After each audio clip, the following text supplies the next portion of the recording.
Y'all ready to be history? Get started. Welcome. Hi. Hello, everyone.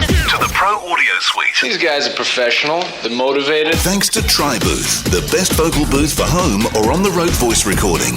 And Austrian Audio, making passion heard. Introducing Robert Marshall from Source Elements and Someone Audio Post, Chicago. Darren Robbo Robertson from Voodoo Radio Imaging, Sydney. Tech to the VO Stars, George the Tech Whittam from LA. And me, Andrew Peters, voiceover talent and home studio guy. Line up, learner!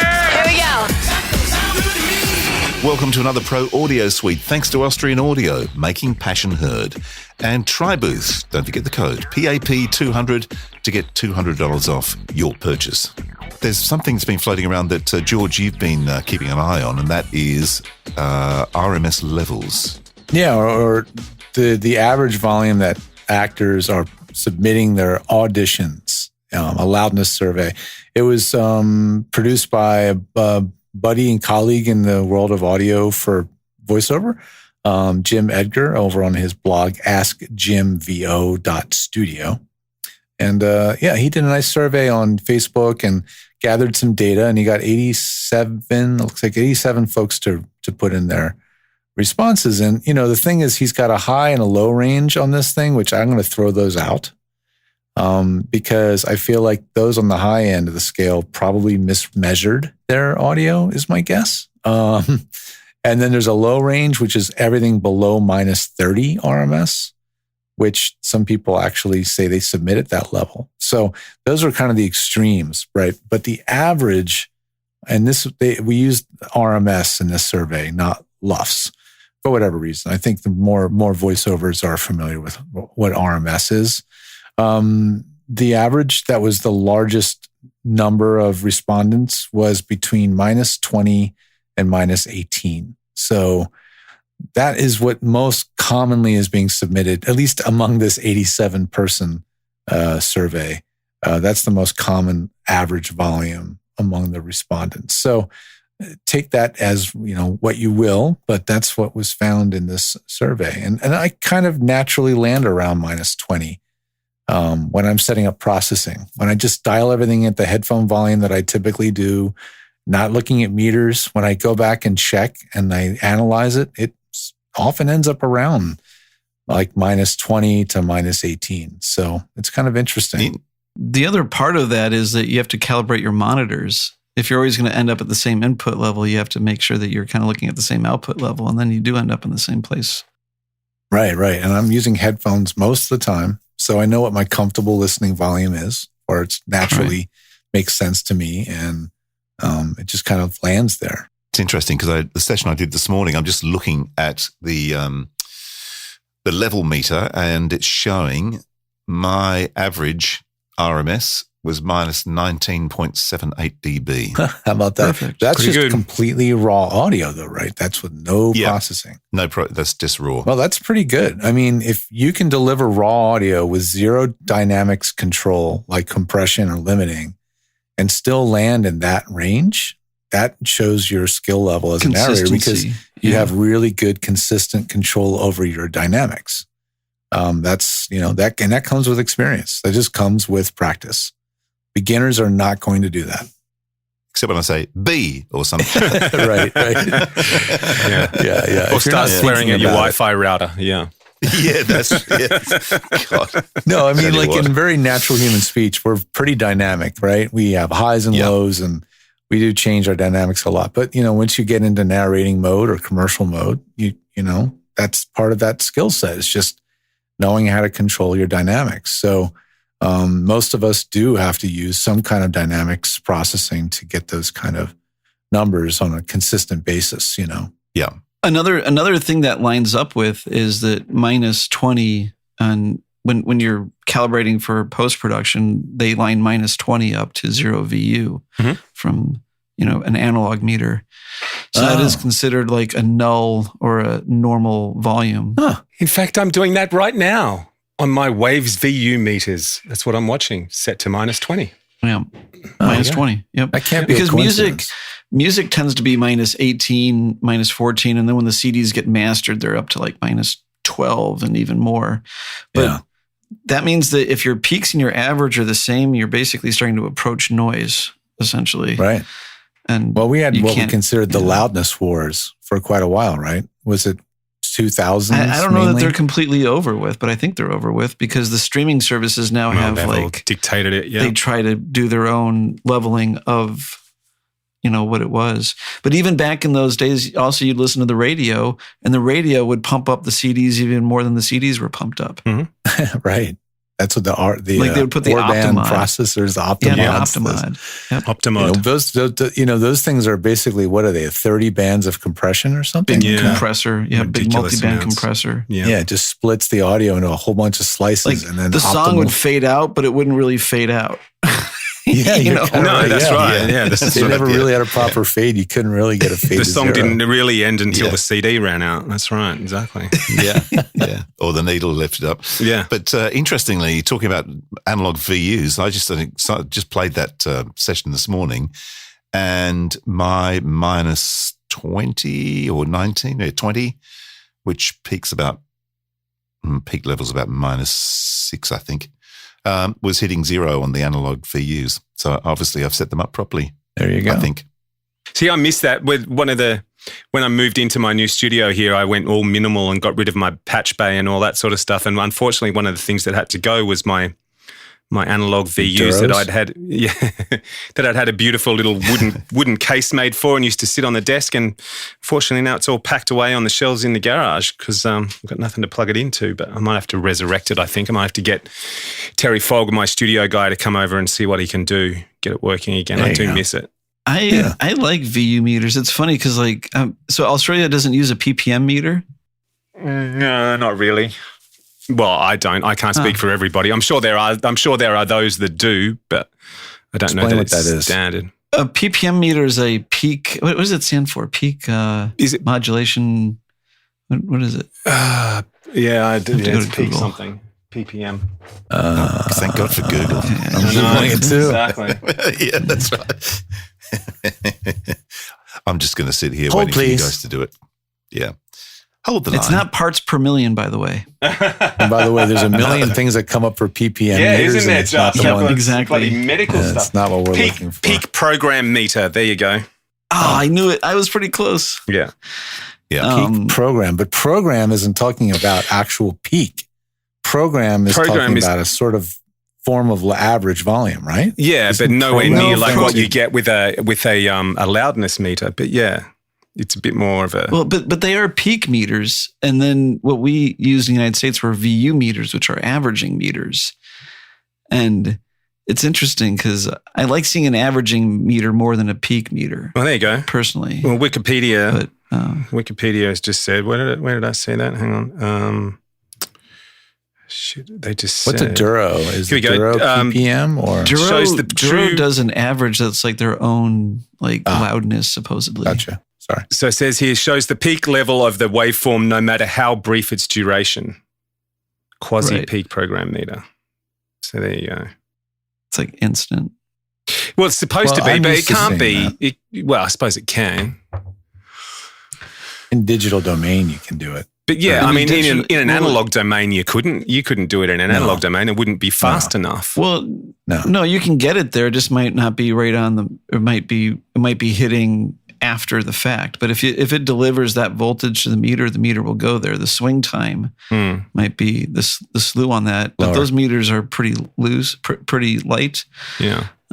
So they're supposed to just Bang. move quickly and easily with the slightest voltage. Right. But no, I mean certainly lights are more instantaneous than a swinging needle. That's for What's sure. your go-to metering in the studio, Robert?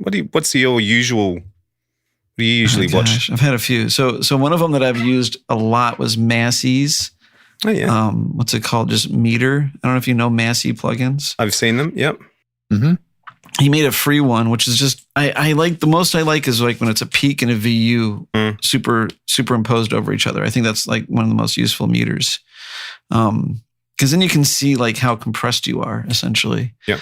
Anyways, so I've used that one. The Duros have lots of buttons. Like I tend to like meters that get away on the screen without like they work well if the meter is sitting on the left side of the plugin, so you can hang like most of the rest of the plugin off the edge of the screen. Yep. And not look at it. And do you work to zero? So the Massey meters were great because they were really skinny. Yeah. Sorry? Do you work to 0 or do you work to -10 or -20 or what do you work to? I work to -20 and I mix basically on the Massey meter. -20 is actually -11. Funny enough, because it's like more set up for meter music. But so I mix to basically -20 and then I double check it. So another meter I use is a Ulean. Have you seen that one? It's like a free. I'm gonna go look at that. Oh, it's like a free sort of new gen type meter. ULEAN? YOULEAN. Oh, okay. Like they have a paid version, but it's basically it'll do LKFS. Yep. And so when I mix to -20, it pretty much makes it -20. That is almost the same as -24K, -24 LKFS. Oh, that's pretty cool. And that's free, is it? But I still like looking at a VU meter more than like an LKFS meter. Yeah, I agree. The one I've seen more commonly now is the Waves WLM meter. And just if you happen to be listening to this within 6 days of now, which you probably not, it's a podcast, it's 91% off. Yeah, Waves have got a big sale on at the moment, don't they? Yeah. But that one I've seen a lot. I like that one because it shows large, bold numbers at a glance, and I like to see those big numbers. Yeah, the Ulean does the same thing as far as that goes. The Waves has a couple of other meters. It's interesting to see your history of how consistently loud your spot is. You know, that is definitely something.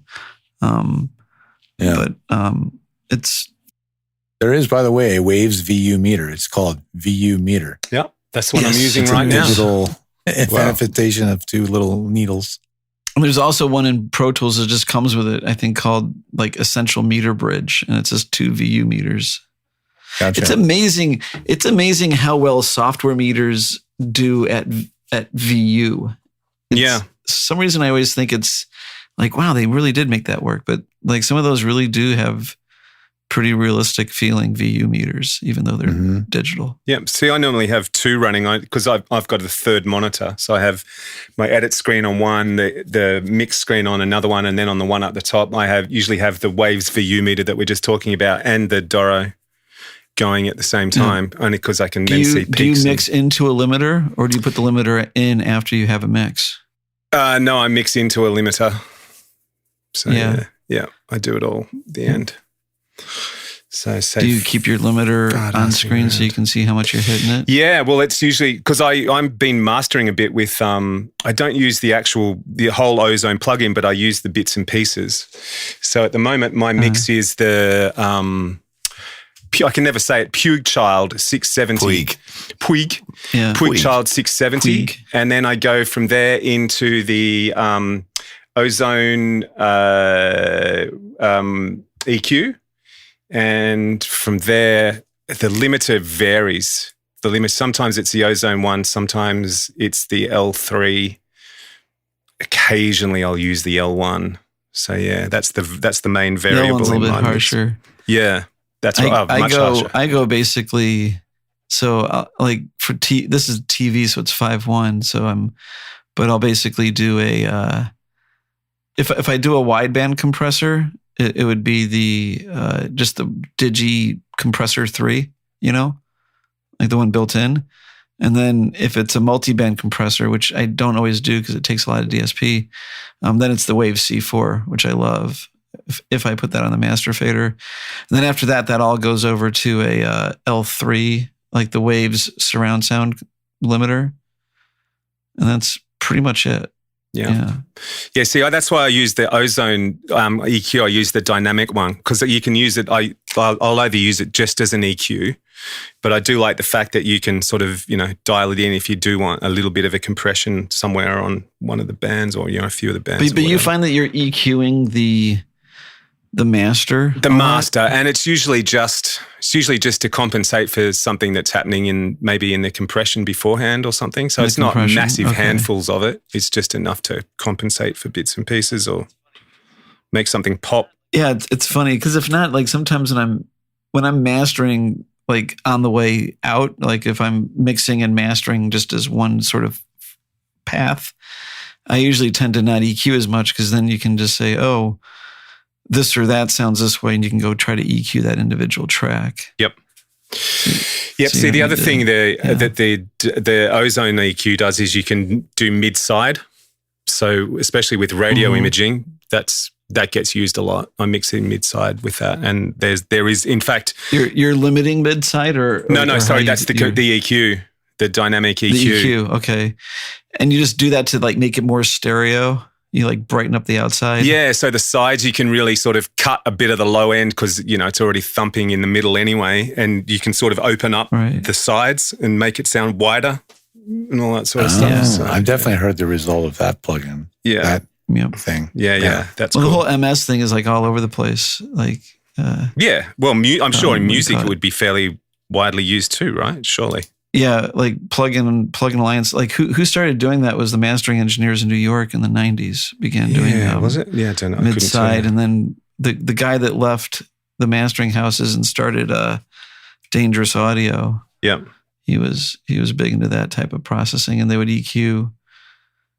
Also, a lot of the times they were getting their limiting not from limiters, but they were purposely clipping some converters. Now there's plugins called clippers.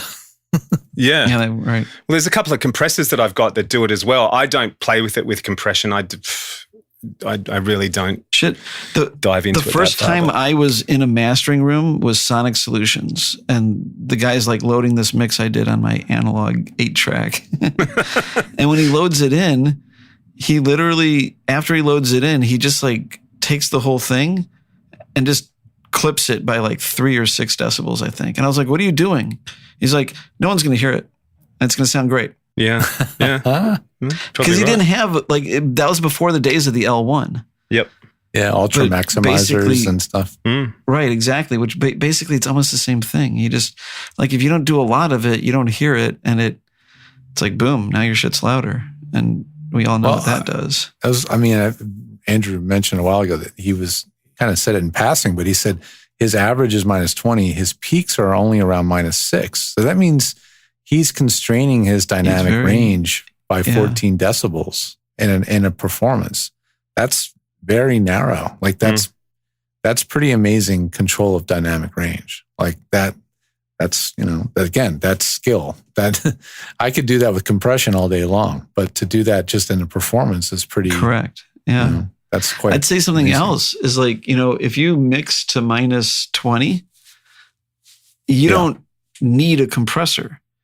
If you like on a lot of mixes with music, if you get everything in the right place, you don't need a compressor. And if you start putting a compressor on it, then your mix looks low. Mhm. And then if you push it up, now you're higher.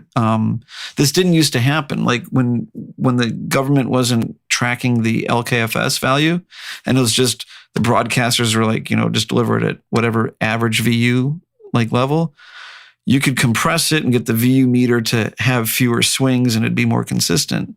But now when you put that same mix up on one of the LKFS meters, if you've compressed it and then kept it at 0 VU, your LKFS will be like, -20 instead of -24. It'll be louder. So it's like, it's kind of funny, but it's hard to compress it and not end up doing what compressors really do, which is they kind of make stuff sound thinner, Yeah. If the compressor doesn't have makeup gain, it's actually kind of like, ooh, that's bad. It's the makeup gain that we all like. Well, if you want to know more about PPM versus VU, I found a really good article on Sound on Sound, of course. It's 10 years old, but still obviously current. And it explains that these are now considered obsolete. But they were both developed in the 30s, very close in time to each other. But the PPM was actually earlier than the VU. It does explain in quite a lot of detail the difference. So if you're really curious, this is the best article I've found. Yeah, comparing them. Just go and to the Sound on VU is Sound not and type- necessarily, it's not necessarily RMS. It's close to, but it's not. I don't think it's the same. right. I can't think you can go past looking at a set of VUs. I mean, to me, it's just clear and I don't know. Is it because I grew up on them? I don't know. I think it's because you grew up on them. Yeah. I think so too. Yeah. It's nostalgia. I think it's because you grow up on them. Because if you think about it, like VUs can be really weird. On like a consonant, they don't move at all, and then the littlest vowel, and they jump off the screen. Or, Yeah. It's funny. I suppose that's my broad strokes, but when I mix, I suppose you go to a digital meter of some description, I suppose. So probably, maybe you're right. Maybe definitely nostalgia for me. That's the only reason I saw them, bought them, and then had a guy in just out of Melbourne called Ross Giles, who builds really nice preamps, actually. He made the box for me, set them all up, and so they're rack-mounted VUs. They're old. So Australia is definitely a VU country, not a PPM country. England was PPM. Yeah. No, it was all VU. Another thing is PPMs are characterized by having a very slow fallback time. So they take about 1.5 seconds to fall back. So as in the release? To 20. Yeah, that's interesting. Well, it's all in the ballistics and the timing that they take to get up and down, because the VU is slower than the PPM, but falls quicker. So they're kind of inverse. And so one is a peak and it shows the peaks, and the other one shows the average. And I think that actually, if you don't have both, you're not really metering, because what it's all about is is it your hysteresis? Is that your difference in between the peaks and the average, I believe? Possibly. Yeah. I'm not sure what the exact word for that is, but it's definitely, some would even refer to it as your headroom. So here's a question then, maybe for you, Robert, you might be able to answer this one. The digital VUs, like these waves ones that I'm using, if you put them side by side with an analog one, and this is where I need your input because I could well be wrong here, but wouldn't the digital VU meters be more accurate than the analog ones because they can actually look ahead?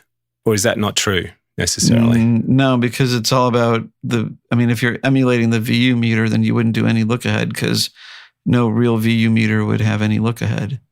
Maybe you'd look ahead a little bit in case you need to have a buffer to analyze the volume. So you want to display the meter at the same time, but you shouldn't be cheating to know too much. What's actually coming. Yeah. Yeah, because the meter, the whole thing about a meter is just like its reaction time. It's like fall time and those ballistics, and they're not like, they're not perfect. But they somehow, after you stare at them for 30 years, you somehow get to know them. Isn't it? Yeah, I think that's the thing. It's sort of like you're not actually reacting to exactly what they're doing. It's reading in between the lines of what they're doing and knowing what's going on, isn't it? Yeah. Yeah. And when you're looking at just VU, which is what you used to look at, like a lot of it was just like, well, the peaks are just going to get softly clipped off by the analog, and you just had a little peak light. Usually the VU meters had a little red light that would flash for the peak. And you knew you were like within 6 dB and you would try to stay away from that. But a lot of the times you just let that red light go. And having both meters keeps you more in the traffic lane, but that's not necessarily where the sound is, except that sound was specifically with analog. But I don't know. I think they're not necessarily accurate. The most accurate meter is just a peak meter. Like but they're just so spazzy, you can't keep track of what's going on. It sounds like Australia is a VU kind of place. Oh, definitely. Radio stations, we all had VU meters.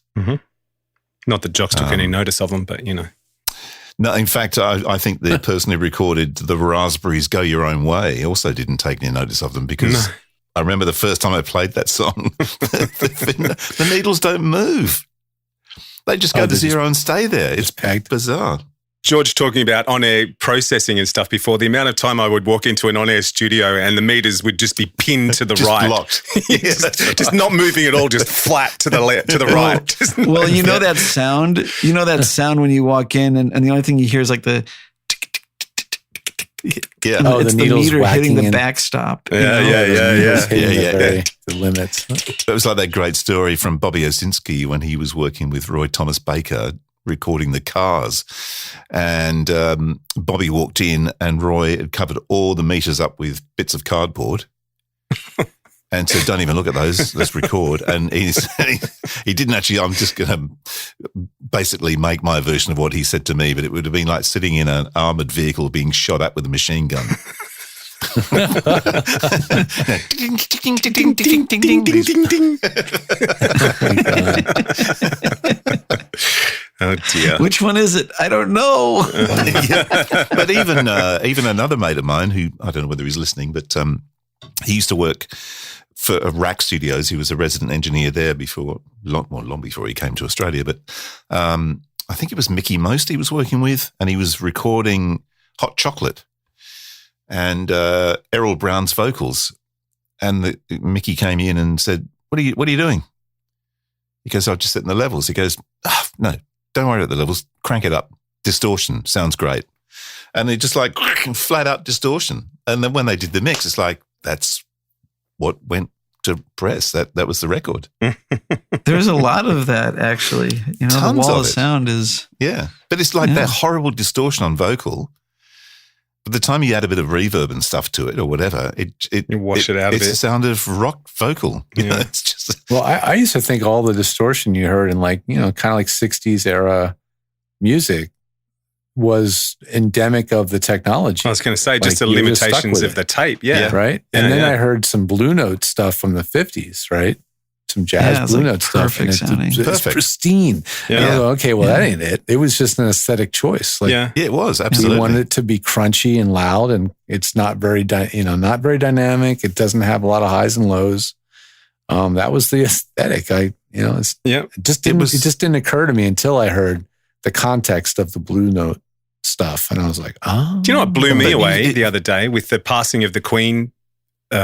Just recently, obviously I was doing stuff for radio here, and I came across a restoration of the Queen's speech on her 21st birthday. She did this speech in South Africa, but it had been restored, and it was beautiful. Like the actual tone that they managed to drag out of this crappy old recording. I don't know, I'm getting off the subject here, but because we got onto distortion and stuff, but the actual, when you dig deep down and get rid of all the noise and clean it up, it sounded so nice. It was just beautiful. Yeah. But the whole thing about that 60s was just being really offensive. The more offensive the noise could be, Yeah. the better it was. Yeah. You know? Yeah, I'm thinking love, love me do. I'm just thinking about the way Yeah. it sounded sonically on the radio. Yeah. Yeah. You know, Well, it there was a crap. slight bit of It was kinda distortion in crappy. that. Yeah, absolutely. It wasn't crap, but I mean, it was it's kind of almost like crappy the punk sounding. aesthetic. But you got vocalists adding distortion, you know, in the way they Oh, sing yeah. too, and all that sort of stuff. So that's sure. probably Yeah. part of it as well. Kids love it now. It's normal to them. They love the sound of distortion. And I Yeah. tell my kid, like in the car, like she'll play a track and there's just enough distortion being used that for me, it's just, I can't stand it. And I'll tell her, I just skip the track, and she gives me a little smile when I skip it. And I said, I can't stand the distortion, Ella. I just can't. It's too much for me. And I explained to her what distortion is, and she's like, yeah, I like that. I kind of like that. And I'm like, yeah, I don't like it. When it first started, it was like, you know, just add a little bit of distortion, you know, in the mix under your vocals or whatever. And now, yeah, you're right. It's just becoming more and more. It's becoming just like this overriding Well, the big feature of it. rage is all saturator plugins, right? Yeah. You've seen all Yeah. these plugins that are yeah. like super controllable. So that's what happens when you record records in your bedroom, I guess. Yeah, probably. Well, that was fun. Is it over? The Pro Audio Suite, with thanks to Tribooth and Austrian Audio. Recorded using Source Connect. Edited by Andrew Peters and mixed by Voodoo Radio Imaging. With tech support from George the Tech Whittam. Don't forget to subscribe to the show and join in the conversation on our Facebook group. To leave a comment, suggest a topic, or just say g'day, drop us a note at our website, theproaudiosuite.com.